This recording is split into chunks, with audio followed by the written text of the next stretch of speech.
My name is Gabriel Miller, and I am the new Executive Director of the Fédération for Humanities and Social Sciences. This is my first Congress ever, and I am absolutely thrilled to be here with you today. I am equally thrilled that the Federation has partnered with the Canadian Critical Pedagogy Association to bring this session to you.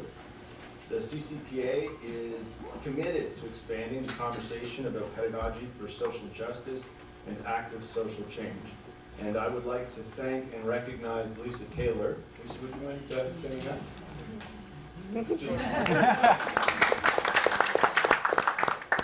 And encourage anyone who's interested in learning more about the association to seek her out, especially if you're interested in joining.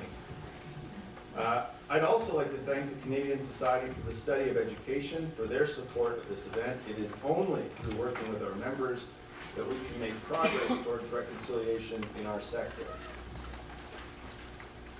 Before going any further, I want to acknowledge that we are gathered here this afternoon in the Dish with One Spoon territory.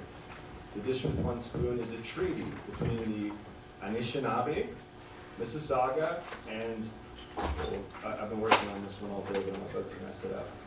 Haudenosaunee.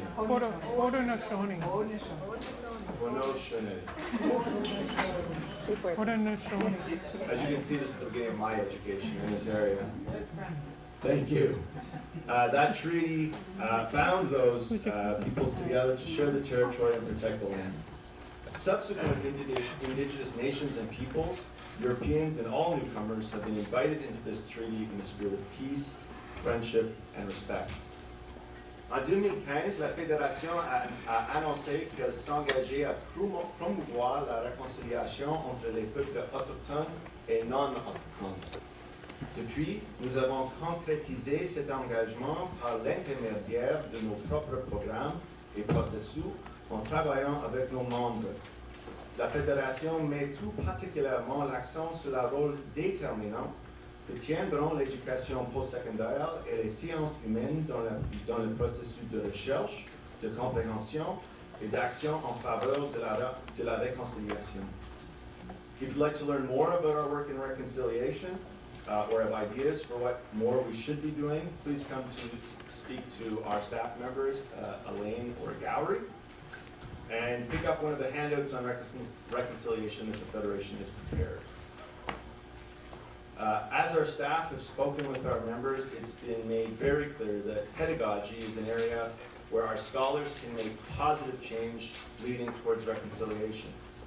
It is also clear that our members want more opportunities to hear about and discuss approaches across the disciplines, which is why we are happy to be part of this important event. Maintenant, j'ai le plaisir de vous présenter un panéliste qui partagerait ses connaissances avec nous et présidera la table ronde de cet après-midi. Kevin Lamoureux is Associate Vice President of Indigenous Affairs at the University of Winnipeg and is also an instructor there.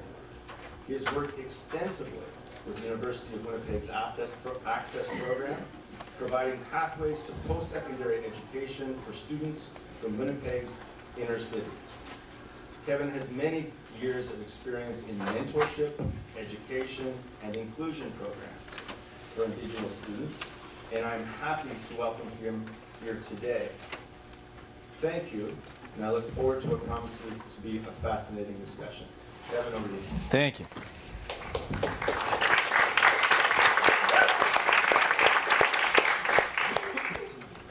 Thank you. I would like to welcome everyone except Mark Cooley sitting up here for being here.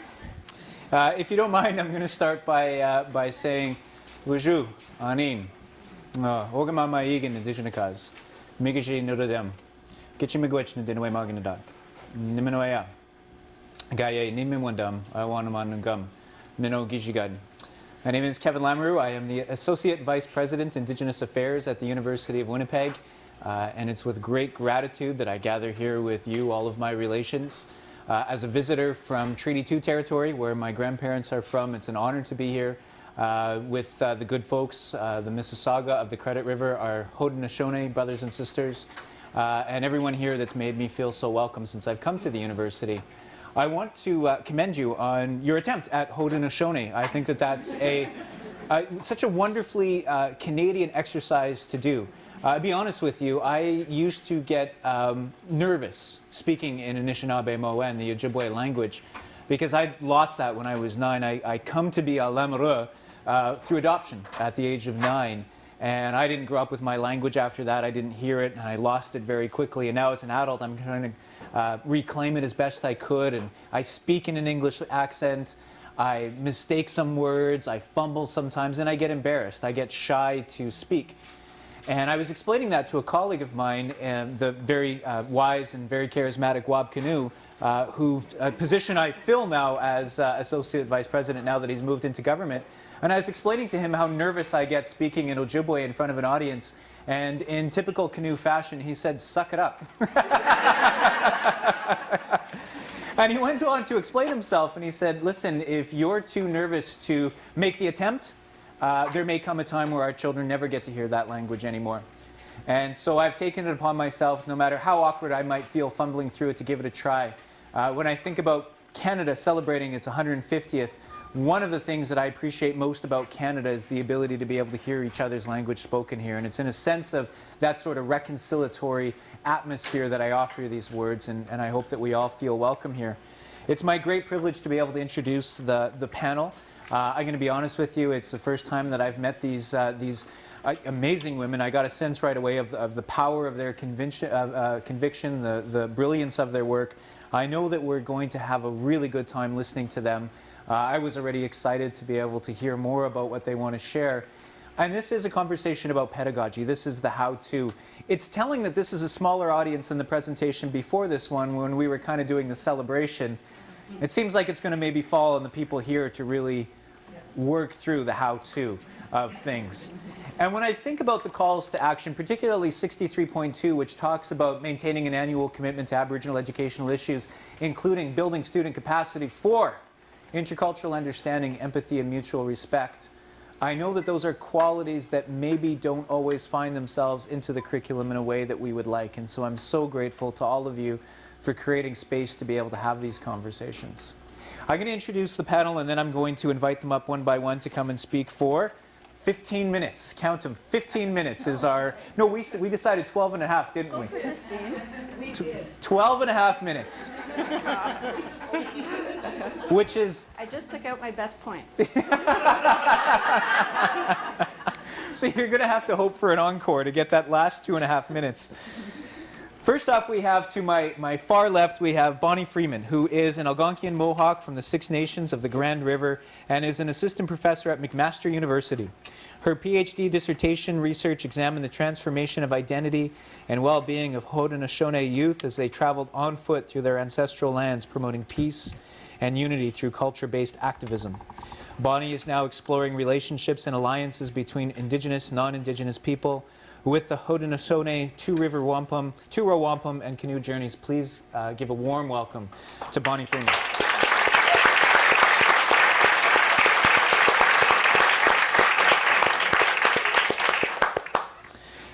Next to her, on her right, we have Victoria Freeman, who is a public historian, multidisciplinary artist, and the author of Distant Relations, How My Ancestors Colonized North America.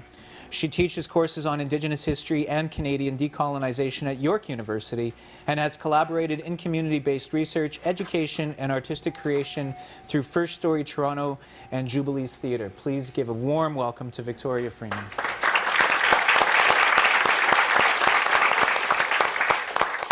And with that, I'm going to invite Bonnie up to speak first. Do I have to stand, or can you guys hear me? Hello? Hello? I am Mike. The mic is for the internet only. So, all right. So the people online can hear you. All right. Don't breathe too heavily.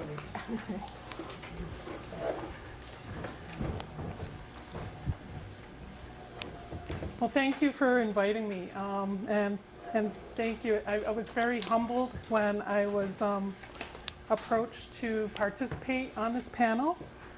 And the first thing I guess I want to talk about in regards to this panel and the how-to in regards to decolonizing and reconciliation is first that we need the truth. We can't go on to decolonizing or reconciliating until the truth is told, until the truth is heard, until the truth is understood. We can't do anything before that. And that's a hard reality. When I teach a course, I have to tell the truth. Because it was denied from my parents, my grandparents, and even before that. My mother attended residential school in Kenora, one of the worst residential schools in Canada. And there's no records left because it burned down. So when I'm teaching, I have to dismantle these worldviews that non-Indigenous students come into the classroom. And when I'm dismantling these worldviews and telling the truth, we have to remember those politics of memory and those politics of innocence. Because we can't be innocent anymore in regards to the truth. We have to remember. We have to centralize the truth of what has happened to Indigenous people here in Canada, in North America. We have to also understand that I'm gonna not be able to say it now. Yucatalian images, that racism, that stereotyping, that society does to Indigenous people. We have to also understand when students come into a classroom, especially social work or other helping professions, that whole notion of helping. We have to dismantle that. That whole notion of helping and saving Indigenous people is not helping us. So by telling the truth and putting it central within the classroom, we're disrupting people's worlds. And what happens? People move from their head to their emotions. And they become uncomfortable. That's where the guilt, the white guilt, the anger, the fear, the shame, the defensiveness arises within people. Because it's hard to hear the truth. It's hard to hear what we did to Indigenous people, to Indigenous children.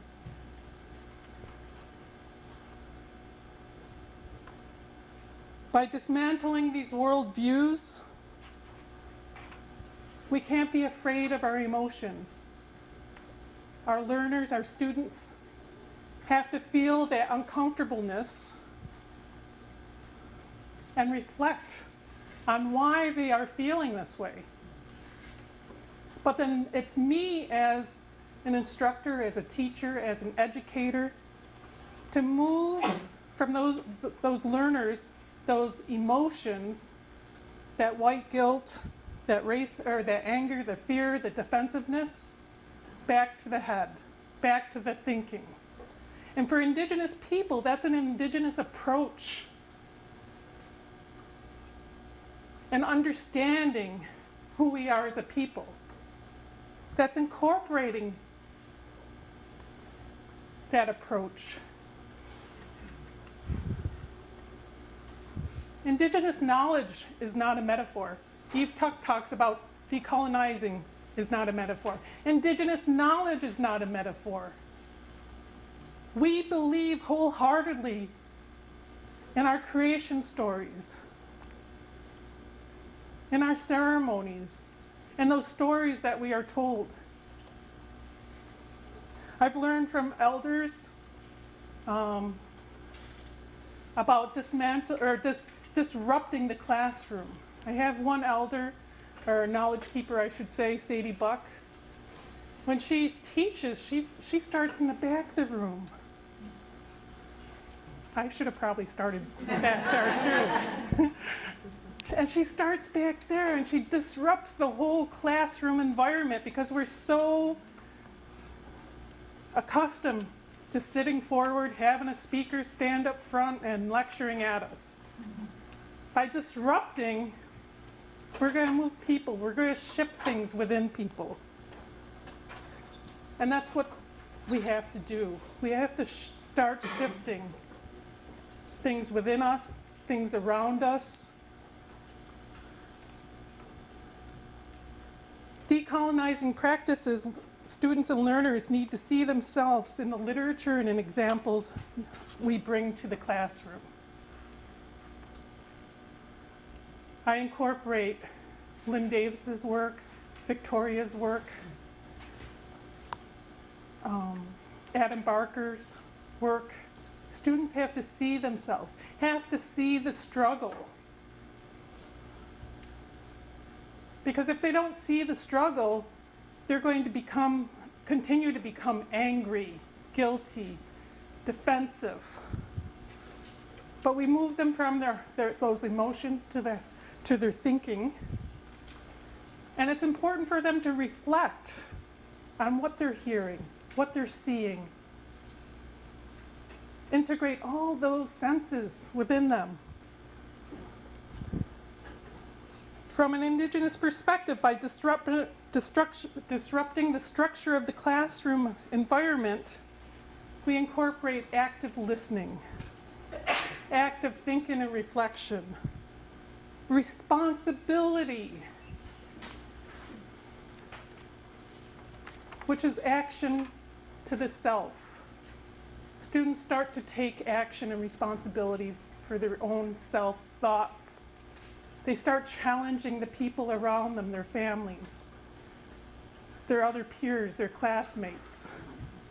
When they hear something racist, they'll challenge it. And that's what we want our learners and students to do, to challenge and tell the truth. I tell students in my courses that I'm open to questions, because this is the time and the place to ask them. I'd rather have them ask them and be, what's the word I want to think? Be unconventional, Subversive? Yeah, subversive in regards to their questions. Because once they leave that classroom and go out to society and confront an Indigenous person and say or do something, that's going to hurt another person. So for me, being open enough as an educator to understand where my learners are from, but also challenge and have them think about what they're saying, what they're talking about, what they're asking. We talk about safe space in a classroom. For me, for my students, it's a brave space. They need that brave space within the classroom environment. Some initiatives that I have worked on with my colleagues at McMaster University in the School of Social Work, I worked with my colleagues in having these dialogues with my colleagues. We're a team, and we incorporated, we received a grant, a Forward with Integrity grant to work with our colleagues in social work. And each month we would have readings, Indigenous focus on Indigenous pedagogies. We would come together, we would eat, we would share food. We would come together and talk and dialogue and have that conversation. And during those conversations, one of my colleagues, I can't remember the exact example, said something about not feeling easy. And I said, well, in that certain situation, I feel that every single day. And it kind of shocked her. She goes, I never realized that. Uh-oh, my notes disappeared. And I got 2 minutes. And also working with students and with the community. Oh, there they are. We have to develop courses on alliance building, on decolonizing and indigenizing. And a few years ago, I offered a course on Indigenous, non-Indigenous alliance building. I only had 3 graduate students take that course, unfortunately. But I'm hoping that as we move forward, that more graduate students take such courses, that this becomes a requirement. And the whole term and notion of alliance,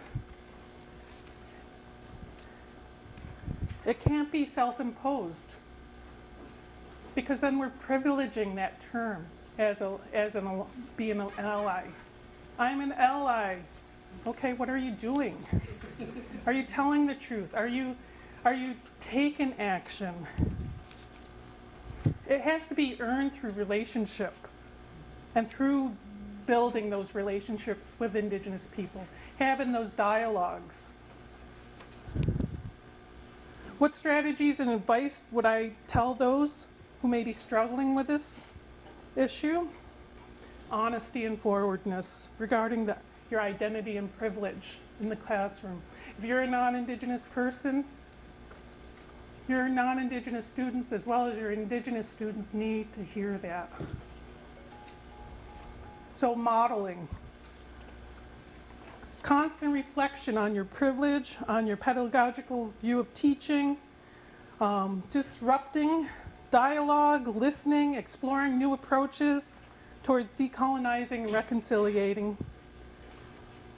And this whole notion of disrupting, find those teachable moments within yourself and within your classroom, and bring it back to the whole classroom. Incorporate those skills of reflection and take action and self-change within. I had one class, students were doing a presentation and they wanted to incorporate the land, so we went on a walk on campus and went into the woods. And there was a sign there that said no trespassing. So majority of the students, we went past the sign, but there were maybe a handful that stood back and said, I'm not going to trespass. That's a teachable moment. You bring that back to those students, to the whole class, so that they understand all perspectives. Thank you.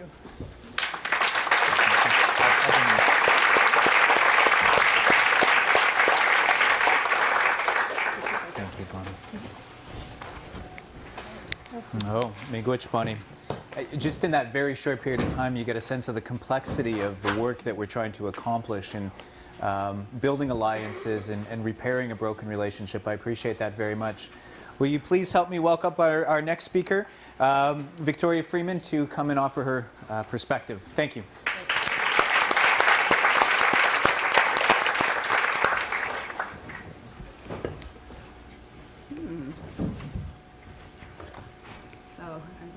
Find my PowerPoint. Oh yeah, I see it. Okay, I see it. No, it's okay. I see it. I will say a few things first. Okay. I want to say first of all, thank you to Congress, to the associations, to my fellow panelists, to especially Catherine Tamarot, the elder who was here in the previous session, and her acknowledgement of the Wendat as well as Haudenosaunee and Mississaugas of the Credit. And just say how honored I am to be here, and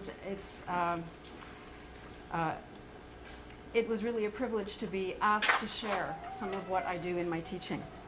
I am going to put up a PowerPoint that is probably the worst example of PowerPoint pedagogy you've ever seen. And I apologize for that. I am in a process of mourning in my personal life. My parents died last month, and I'm a little bit slow in getting my act together. But I'm here, and I know they'd want me to be here. So I am sharing what I have with you. And my cousin here, too. So I've heard Indigenous elders say that non-Indigenous Canadians are not real because we don't know who we are, where we are, or why we're here. And that's certainly true for most of the, just see if I can get this going here. There we go. There we go. Okay, as I said, basic. It's certainly true for most of the university students that I've encountered in my teaching. They don't comprehend their own reality of living on Indigenous lands or their own implication in the ongoing dynamics of settler colonialism. In fact, I have to say many of them exemplify settler consciousness, or perhaps we should call it settler unconsciousness. And unfortunately, they will replicate colonial patterns until they learn otherwise. This is true of most students of Euro-Canadian ancestry, and also even many of the racialized students whom I meet. Ignorance of colonialism is not our students' faults, but it is critical that we help them understand that it's the primary dynamic structuring the current relationship between Indigenous and non-Indigenous peoples in Canada, and that we help them to become real. I see this as the first step in decolonization, what you were talking about, honesty. So I got lots of words here. 3 basic principles of my pedagogy.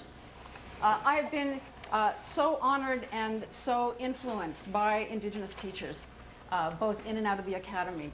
So I have to say that I take this to heart. Indigenous concepts of learning as a process of reciprocity and of understanding ourselves in relationship. I think that's really critical. Also, that education involves the whole person, not just the mind. And also, Indigenous people often talk of learning, of education as medicine, as active and alive, and I believe that.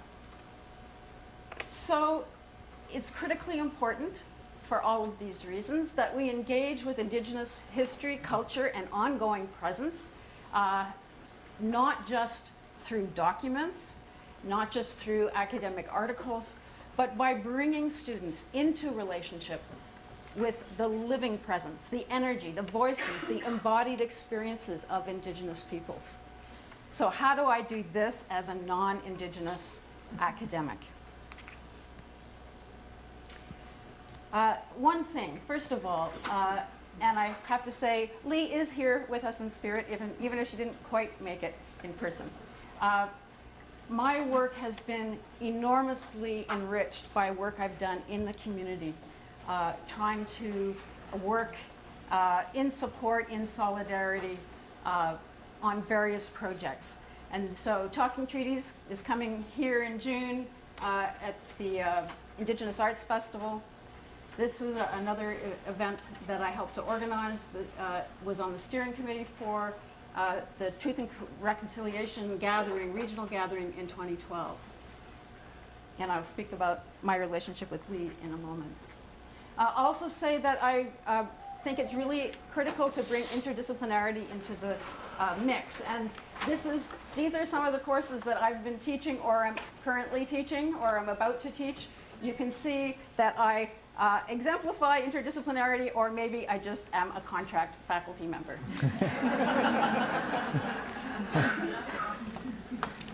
So what are the challenges in doing this work?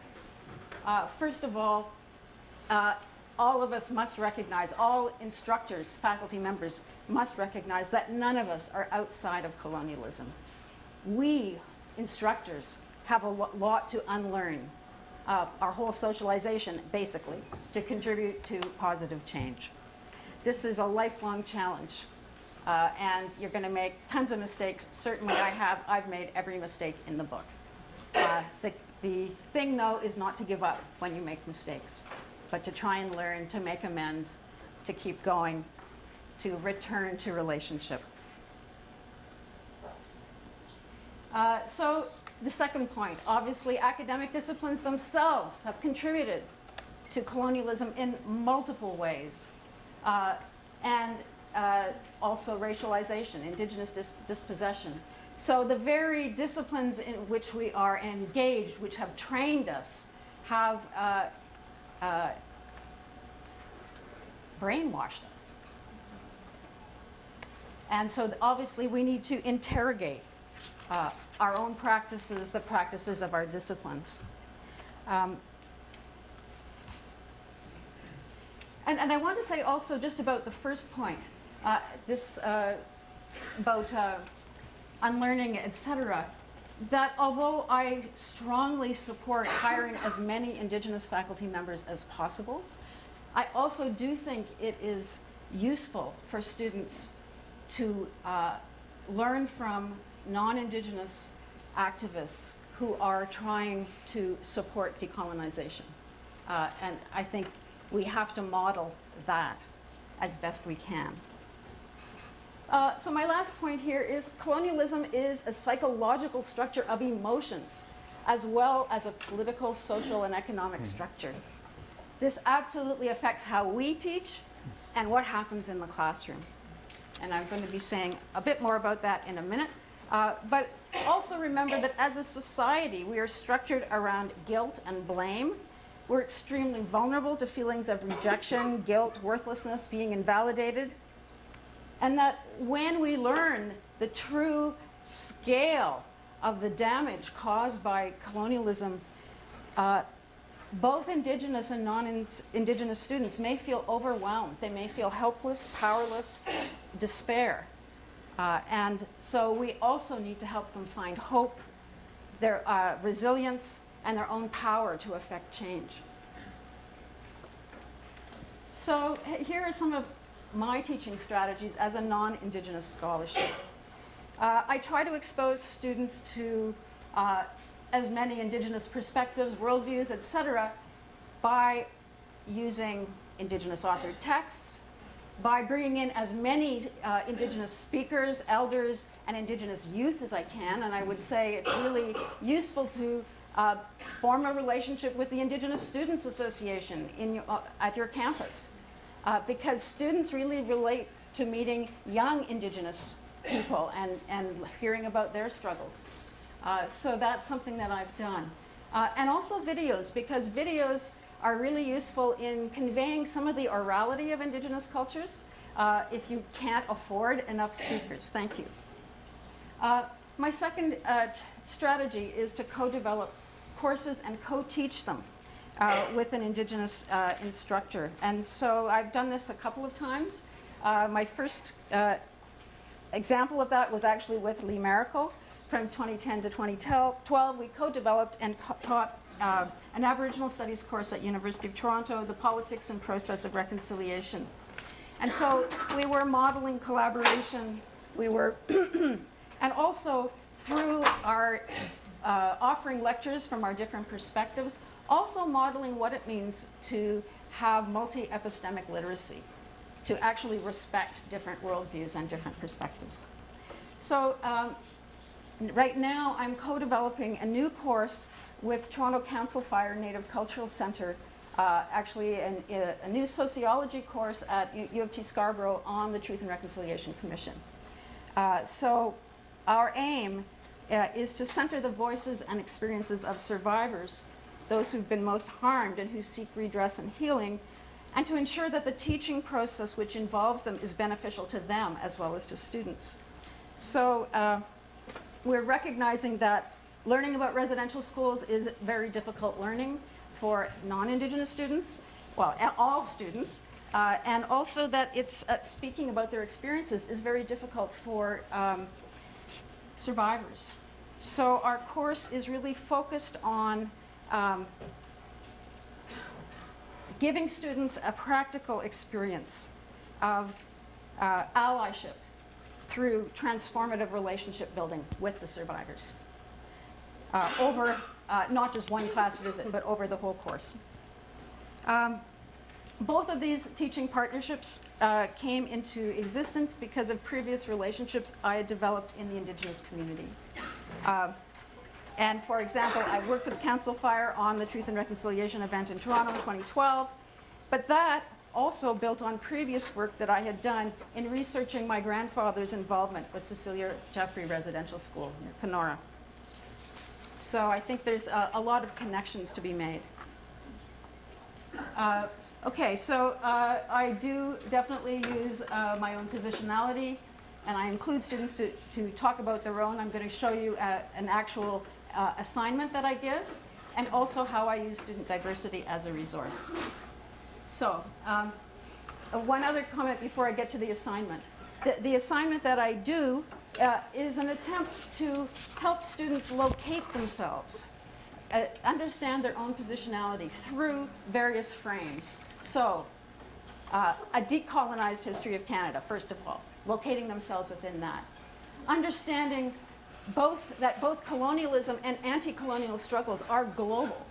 And that the discourses that have so enabled colonialism, like white racial superiority, etc., are not just isolated in Canada. These are global. That's also part of helping students, racialized students, understand their connection with Indigenous students and how so much of, say, African slavery in the Caribbean is actually linked to the same colonial processes that happened in Canada. They are not totally distinct, they are very linked, and that helps other racialized students find their place within this story. Okay.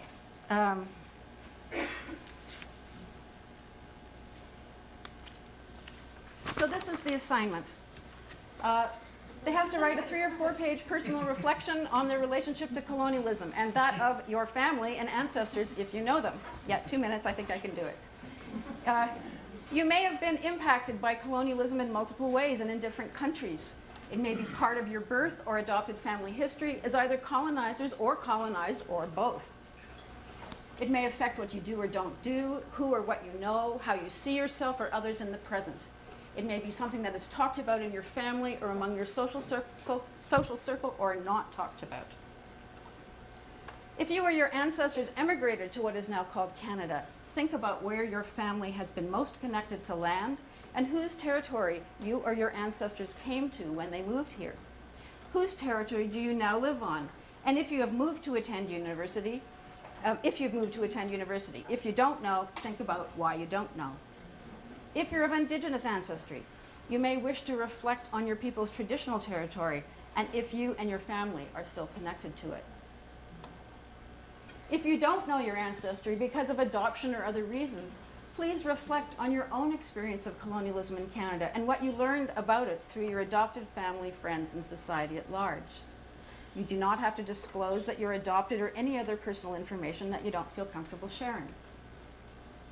Finally, reflect on how your own experiences of colonialism may influence your learning about the history of Indigenous peoples in Canada. What do you bring to this course? What questions does this assignment bring up for you? There will be many different answers. So I ask students to do that. I mark their papers, I return them, and then the most important thing happens. Students are invited to share their reflections in class. So the diverse family histories of students become a resource for understanding not only individual positionality, but the global impacts of colonialism and the multiple ways that all of us are shaped and constituted through colonialism. This sharing is often a revelation to students. First of all, because almost none of them have ever studied any history, certainly have no sense of global history or that colonialism is a larger phenomenon. They see each other in a brand new way, and also they see where they live in a new way. So this sharing builds a community of reciprocity and safety in the classroom, a respect for difference, and sparks new and impactful conversations between students and often between students and their parents.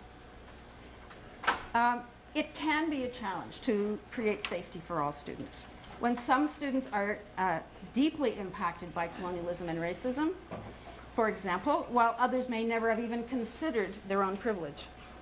And especially for Indigenous students who may feel shame for not knowing their own history or an understandable reticence in sharing difficult experiences. So students are invited to share. No one has to do it. So, and it happens over many, many weeks, and some people only do it in February, and some people never do it.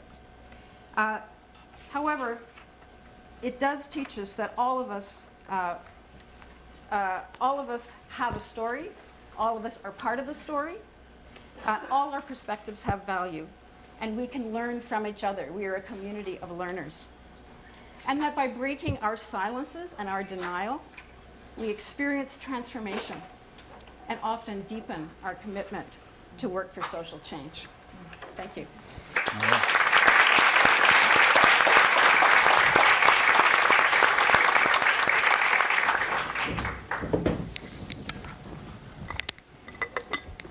Thank you, Victoria.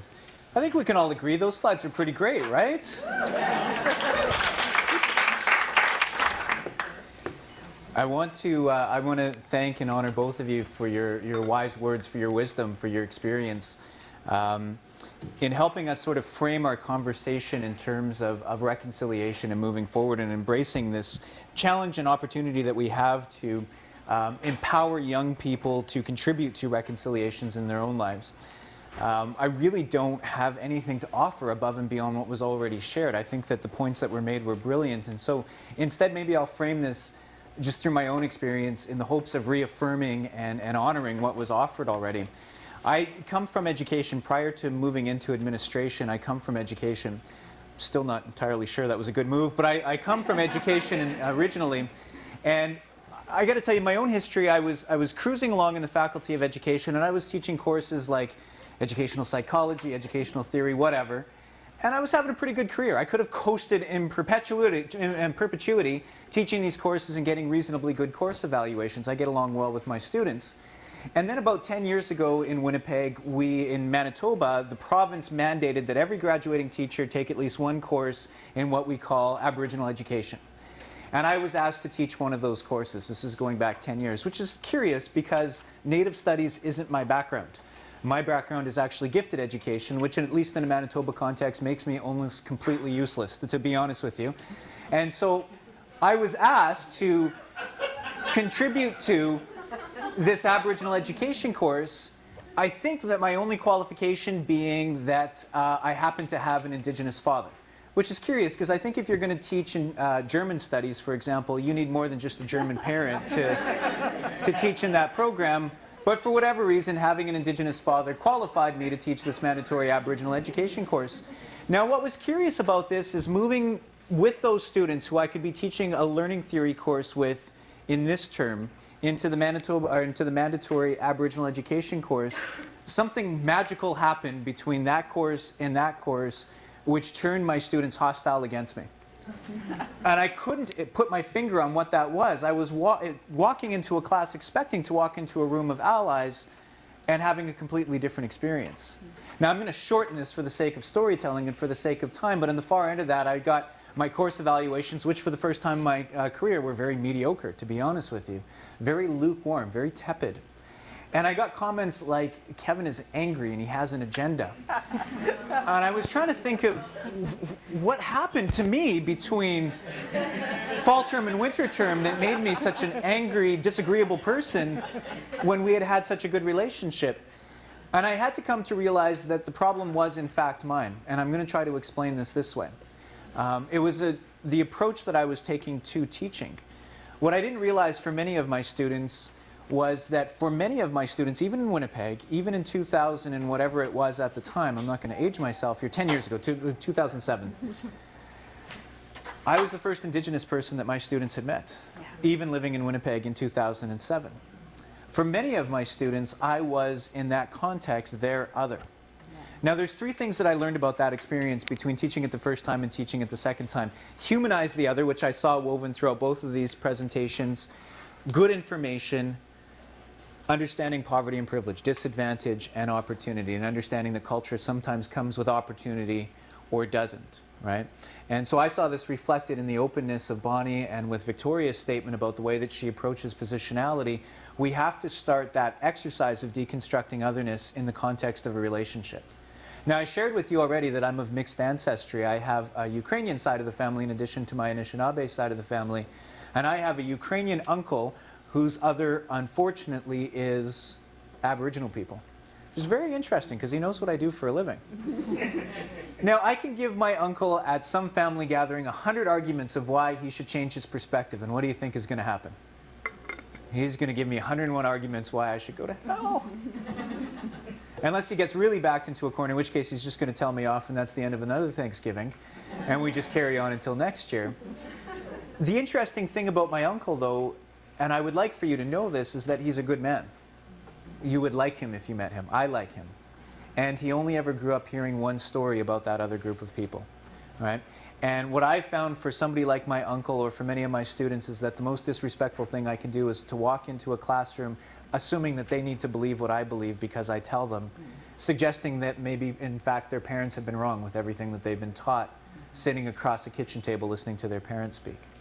Right? Very disrespectful. Right? And so instead, I start that class very, very differently in the context of a relationship and context of positionality. Right?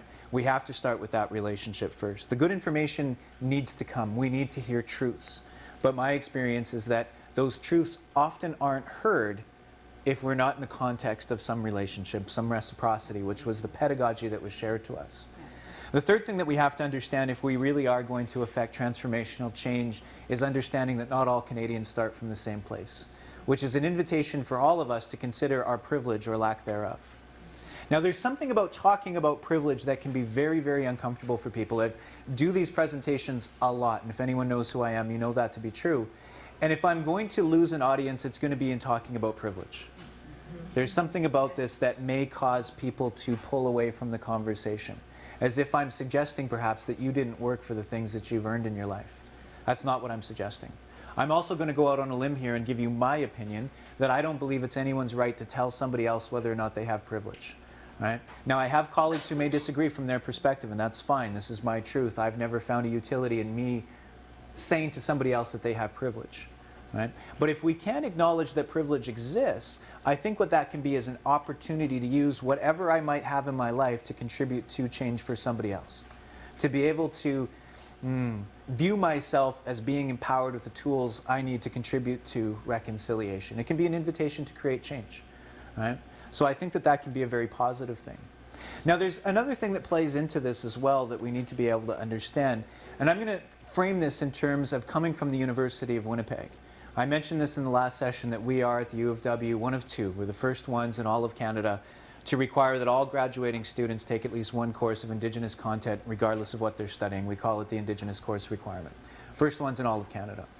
Now, local media, and my friend Mark, who I was teasing, and I tease him because he is in fact one of the best educators I've ever met personally, an ally and somebody who has created more change for good than I could ever even hope to aspire to. But he'll attest to this, the local media came looking for a fight, didn't they? Oh, yeah. They came looking for a controversial story about that Indigenous course requirement. Look what the U of W is trying to shove down the throats of their students. Instead, what they found when they came to campus is that it wasn't us that forced this on students, our students demanded it. The other thing that we've learned from this experience, though, is that now that being the administrator in charge of this initiative, I'm starting to have students come back and talk to me about this experience. And I'm going to share with you one of the most difficult questions that I've received from students now that they've taken the Indigenous course requirement. And I'm going to make myself vulnerable in doing so. The most difficult question I've had to face from my students is very simply this. Why didn't I learn this any sooner? Why didn't anyone tell me? Yeah. I would have wanted to contribute to change. I would have wanted to do something. I would have done things differently if I would have known no one told me. And all of a sudden, I recognize that this journey that began at an academic level has reached that level of spirit and heart that both of you were talking about. And we need to be able to facilitate healing. Right? I mentioned Call to Action 63.2, which talks about intercultural understanding, empathy, and mutual respect. Hey, I know that's hard to measure on a standardized test. But maybe there are things that are standing in the way of our efforts at reconciliation that need to be considered in terms of business as usual in schools, right? In terms of what is necessary to be a Canadian citizen in 2017, in terms of what it means to be a healthy and whole person, right? Maybe there's an opportunity to consider that. But then there's also the experience of non-Indigenous students sitting in that Indigenous course requirement. And that's also a very interesting experience. We talked about this last time, the importance of facilitating safety. And I want to be clear on my definition of what I mean when I say safety. Safety sometimes can be misused to be an excuse to not engage in difficult conversations in fear that my worldview may be challenged. That's not what I'm talking about. The fact that we have an Indigenous course requirement would suggest that we are comfortable with having difficult conversations. For me, safety, though, is recognizing that we as academics have inherited a system that was complicit in colonization, right? And to be able to create the kind of safety for students who have been sometimes excluded or disadvantaged by the system. So that includes not just physical safety, of course, which is the bare minimum, but also cultural safety, safety of identity, safety of cultural and spiritual expression, safety of language, safety to be able to practice language, safety of grieving, right? For many of our students that take this course that learn for the first times why things are the way that they are in their family, why their parents and grandparents have suffered as they have, is not just an academic experience. It's a very, very emotional experience. And we have to be able to nurture a space of healing for that conversation. And so I hope that what I'm offering is reaffirming what you've heard. I certainly feel like I'm on the right track for the wisdom that you two have shared with me. I feel grateful to all of you for being a part of this. I've said this to audiences before, and I'm going to say this to you. We will achieve reconciliation in Canada. We will. As Wilton Littlechild, one of the authors of the 94 calls to action, has said, by his estimation, of the 94, 72 of them are about education and awareness, education and awareness, education and awareness, right? Which suggests to me that whatever reconciliation is, it's going to involve education and awareness, which means that all of you are going to have a very significant role to play in reconciliation. In fact, I think that when history looks back at Canada and recognizes that we accomplished reconciliation, it'll recognize that where schools were once used as weapons against children, the schools that we nurture through our professional work will be places of healing. And so I want to say thank you, miigwech nibawa, to the presenters, to all of you, for being here and being a part of this conversation. In the theme of reconciliation and educating pedagogy for reconciliation, I want to bring this back to the work of the Truth and Reconciliation Commission. And I want to remind us that it's very, very healthy to have powerful thinkers thinking critically about reconciliation and bringing this into academic discourse. It's a very healthy thing. But it was important to me to be reminded of the fact that reconciliation has to be first about the people who survived residential schools. And in that spirit, I want to acknowledge that there were many people across the country who very bravely shared their stories that have never been shared before in the hopes of working towards reconciliation. And I hope that we never lose sight of that in the headiness of our academic discussions about these things, that people who were survivors of a cultural genocide gave of themselves to contribute to a sense of healing. And I hope that we never lose sight of that.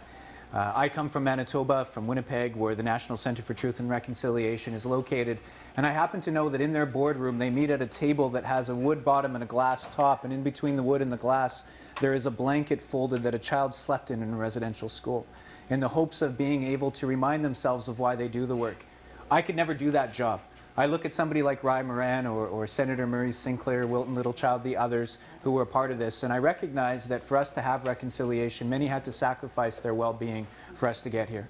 And so I hope we never lose sight of what brought us to this point in terms of a spirit of reconciliation. I also want to suggest nothing about us without us.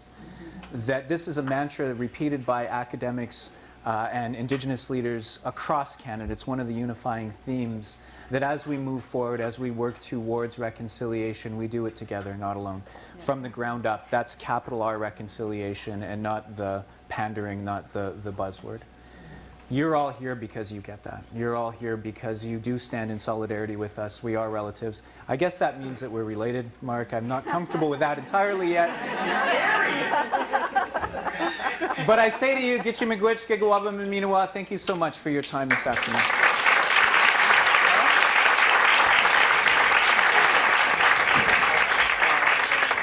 If you could just bear with us for maybe 2 more minutes. I have a couple of thank yous to say. Oh, thank you. And then a little bit of information about what's Thank next. you. We should be real. I do want to thank our speakers today, Kevin, Victoria, and Bonnie. Kevin, among other things, reminded us that privilege exists.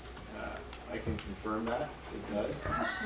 I've had an awful lot of it, and I had a little bit more today because it's been a privilege to listen to this conversation and learn. At midlife, that there is a whole world of experiences, some very difficult, many very difficult, that I can learn from listening to people who are as passionate and committed to their work as the 3 of you. And I think one phrase that'll stay with me today was Bonnie's about creating a brave space. I felt like you gave us a taste of a brave space today, and I was so struck by the care with which you created that brave space. So as a token of our appreciation of the Federation and on behalf of Lisa and the Critical Pedagogy Association, we have a couple of gifts that we'd like you to take with you. Yay. Thank you so much. Before I give people directions to the next part of this session, could we all just give a warm round of applause?